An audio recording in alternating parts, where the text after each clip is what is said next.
सुमिया, आपको किसी ने दिल से याद किया है, कृपया अपना फोन रिसीव कीजिए।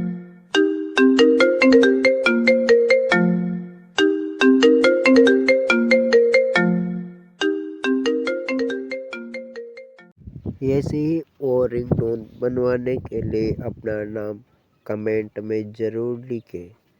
चैनल को सब्सक्राइब जरूर करें।